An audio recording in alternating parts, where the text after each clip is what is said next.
Good morning, students and everybody. Again, I am here, Vichitra Kumar, your PGT Commerce teacher, MRS School.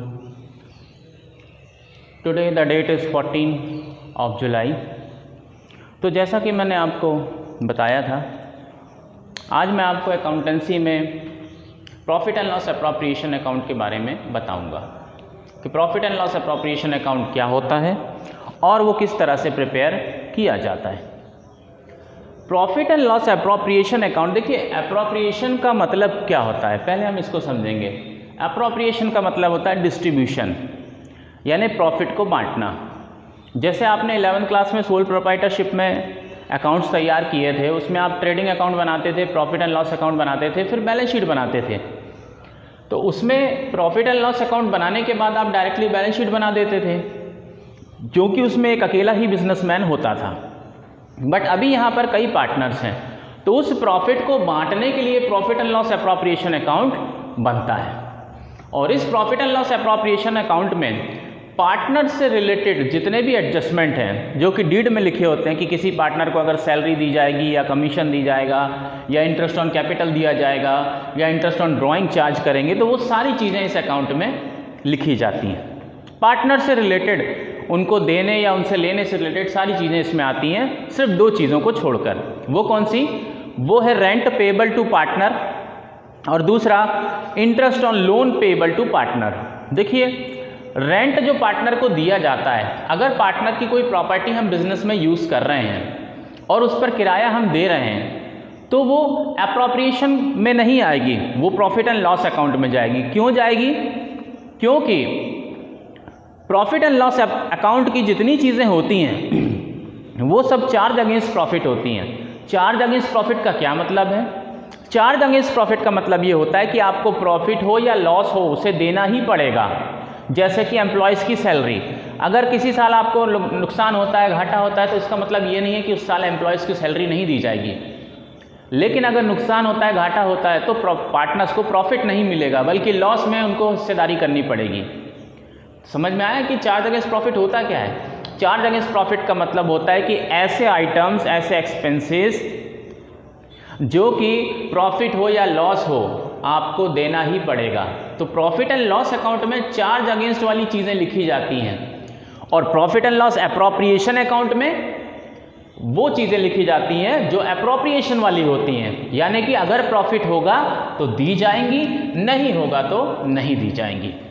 तो rent payable to partner, अगर आप किसी third party, किसी और व्यक्ति से कुछ किराए से लेते हैं, तो आपको उसको किराया देना ही पड़ेगा, चाहे आपका बिजनेस चले चाहे ना चले।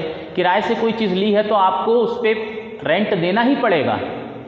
तो इसी तरह से अगर पार्टनर की कोई प्रॉपर्टी है जो हम बिजनेस में यूज़ कर रहे हैं, जिसे हमने किराए पे लिया हुआ है पार्टनर से ही, तो वो भी चार्ज अगेंस्ट प्रॉफिट होती है, वो यहाँ पर नहीं आती है, वो प्रॉफिट एंड लॉस अकाउंट में जाती है। इसी तरह से अगर आपने किसी पर्सन से लोन लिया है तो आपको उस लोन पर ब्याज देना ही पड़ेगा। ये आपकी मर्जी की बात नहीं है कि अगर प्रॉफिट है तो देंगे, नहीं है तो नहीं देंगे, ब्याज आपको उस पर देना ही पड़ेगा।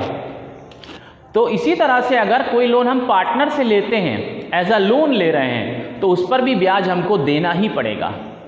तो interest on loan payable to partner and rent payable to partner, ये दोनों चीज़ें अप्रोप्रिएशन अकाउंट में नहीं आती हैं, ये तो आपको देना ही पड़ेगा, ये प्रॉफिट एंड लॉस का आइटम है। उसके अलावा पार्टनर से रिलेटेड जितनी भी चीज़ें हैं, salary to partner, commission to partner, interest on capital to partner, interest on drawing to partner, और भी कई चीज़ें हो सकती हैं, आगे आप धीरे धीरे सीखेंगे, तो वो सारी चीज़ें इस अकाउंट में आती हैं, है ना। अब ये जो अकाउंट होता है, ये होता क्या है? Profit and loss appropriation account extension होता है प्रॉफिट एंड लॉस अकाउंट का, यानी प्रॉफिट एंड लॉस अकाउंट के बाद इसको तैयार किया जाता है। It is prepared only by partnership firm, इसे सिर्फ पार्टनरशिप फर्म तैयार करती हैं, यानी सोल प्रोप्राइटर जो होते हैं बिजनेसमैन, वो लोग इसे तैयार नहीं करते हैं। फिर it is a nominal account, ये एक नॉमिनल अकाउंट है। नॉमिनल अकाउंट का रूल इस पे अप्लाई होता है। Debit all expenses and losses, credit all income and gain. अगर पार्टनर को सैलरी दी तो बिजनेस के लिए क्या है? वो एक्सपेंस है, नुकसान हो रहा है, तो वो डेबिट में जाएगा। अगर इंटरेस्ट ऑन ड्राइंग चार्ज किया तो वो बिजनेस के लिए क्या है? प्रॉफिट है, इनकम है, तो वो इधर आएगा। तो नॉमिनल अकाउंट है ये, और नॉमिनल अकाउंट का रूल भी लगता है debit all expenses and losses and credit all income and gain वाला। It shows how the net profit of accounting period is appropriated distributed among the partner. ये दिखाता है कि कैसे पार्टनर्स के बीच में प्रॉफिट को बांटा गया है, और इसमें जो एंट्रीज की जाती हैं वो पार्टनरशिप डीड के अकॉर्डिंग बनती हैं, या अगर डीड नहीं बनी है तो इंडियन पार्टनरशिप एक्ट 1932 के अकॉर्डिंग बनाई जाती हैं एंट्रीज। ठीक, इतना समझ में आया। अभी इसके बाद मैं आपको समझाऊंगा प्रॉफिट एंड लॉस अकाउंट और profit and loss appropriation account में क्या फ़र्क है, डिफरेंस बिटवीन आपकी बुक में दिया है, बताऊंगा मैं। ठीक है, अब इसको देखिए कैसे बनाते हैं।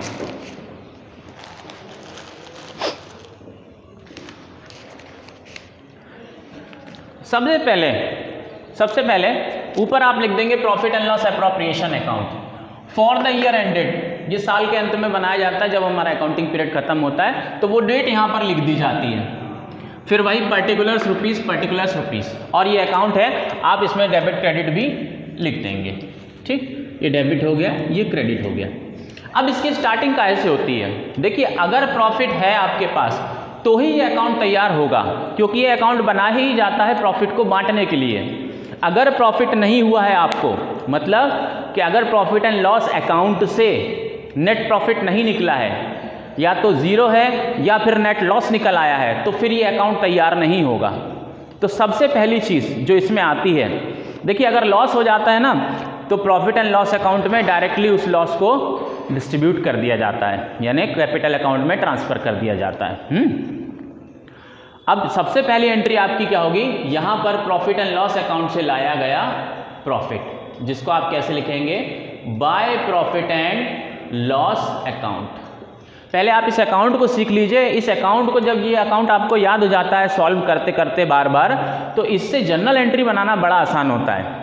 वैसे तो अकाउंटिंग का रूल आपको पता है, पहले किसी भी चीज़ की जर्नल एंट्री बनती है, फिर उसका लेजर बनता है। ये भी लेजर अकाउंट है, पर आप पहले इस अकाउंट को सीख लीजिए, तो इससे आपको लेजर बनाना ईजी हो जाएगा, है ना।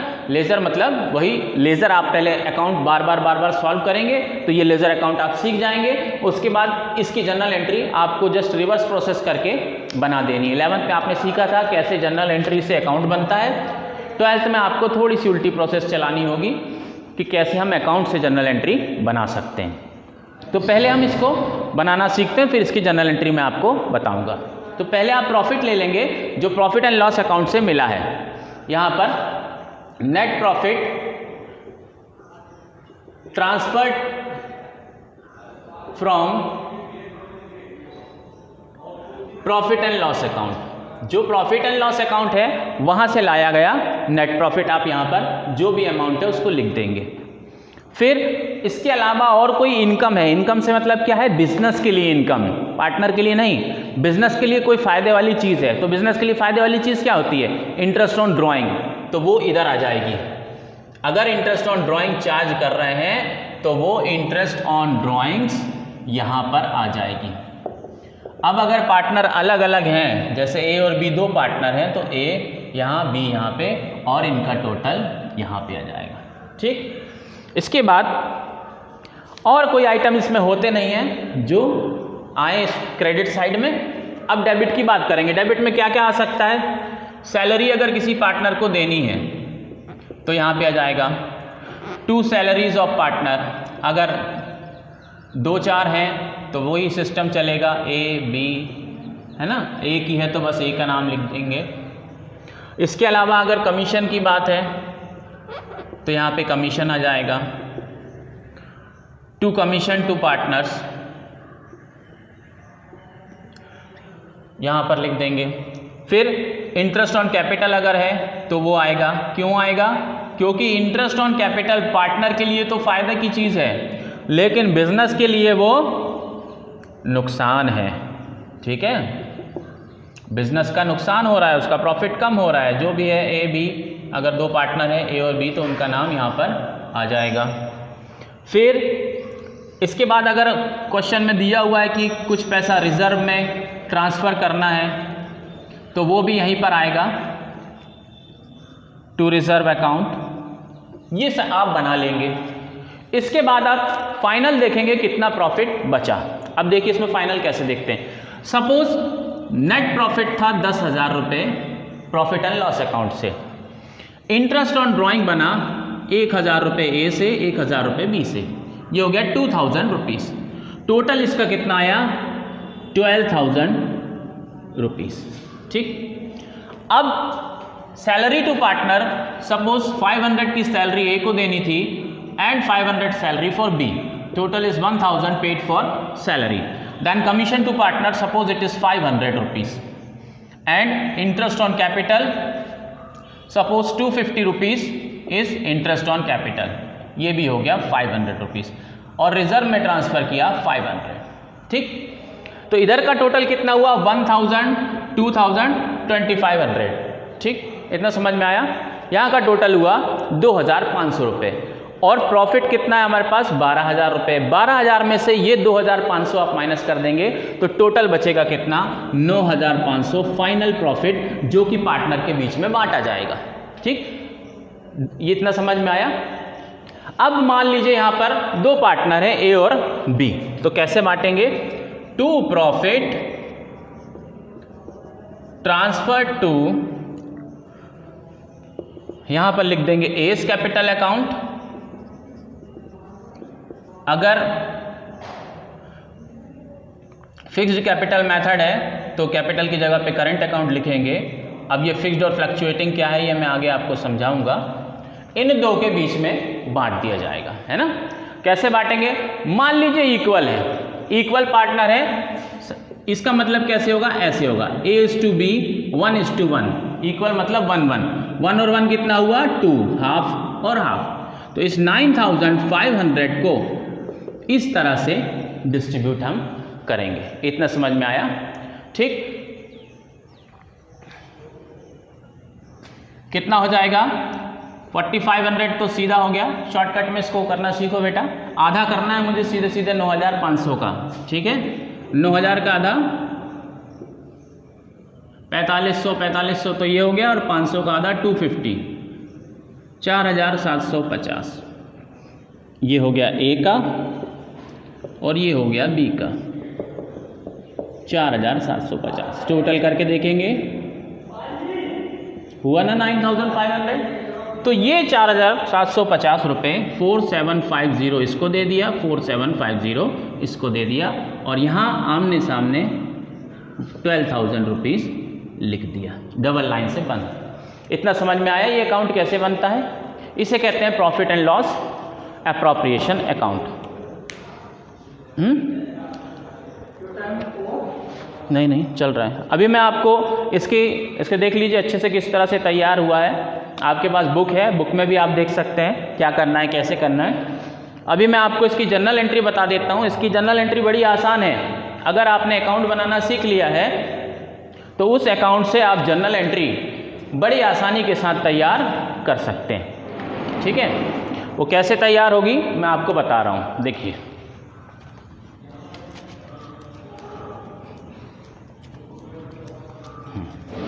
ठीक है, जर्नल एंट्री हम प्रिपेयर करेंगे। जर्नल एंट्री फर्स्ट एंट्री बनेगी ट्रांसफ़र वाली। कौन सी वाली ट्रांसफ़र वाली, ये वाली। ये आपकी पहली जर्नल एंट्री हो गई। देखिए लेज़र है, ये लेज़र से क्या आप जर्नल एंट्री बना सकते हैं। अभी तक आप 11th में जर्नल एंट्री से लेज़र बनाते थे। ये वाली चीज़ हमेशा कहाँ रहती है, डेबिट में रहती है जर्नल एंट्री में, और जो अकाउंट का नाम है वो हमेशा कहाँ चला जाता है, क्रेडिट में। तो एंट्री पहली क्या बनी, profit and loss account debited to profit and loss appropriation account 10,000। ये समझ में आया। फिर उसके बाद में सेकंड जर्नल एंट्री बनाएंगे हम।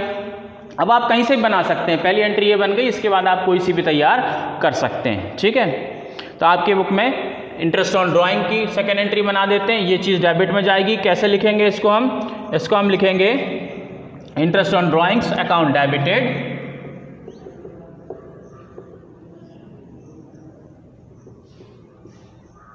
To profit and loss appropriation account. कितना था 1000 2,000 रुपीज़, ठीक। अलग अलग नहीं दिखाएंगे हम, अलग अलग वाली एंट्री पार्टनर्स कैपिटल अकाउंट में जाती हैं। उसकी एंट्री जब मैं कैपिटल अकाउंट बनाना सिखाऊंगा आपको, तब मैं पार्टनर्स कैपिटल अकाउंट वाली एंट्री भी समझाऊंगा कि वो कैसे बनती है, ठीक। फिर थर्ड हम देखेंगे सैलरी की बात, है ना। ये हो गई आपकी सेकेंड एंट्री। अब ये तीसरी एंट्री हम यहाँ पर आ गए, थर्ड एंट्री सैलरी की कैसे बनेगी? सैलरी की एंट्री हम बनाएंगे, ये वाली जो भी एंट्री होती है वो 2 में आती है, अकाउंट का नाम डेबिट में रहता है। 11th में आपने सीखा था profit and loss appropriation account debited to partners salary या कमीशन अकाउंट। ठीक, कितने रुपीस है? 1000 रुपीज़। ठीक, अभी 1 मिनट का ब्रेक, रुकिए।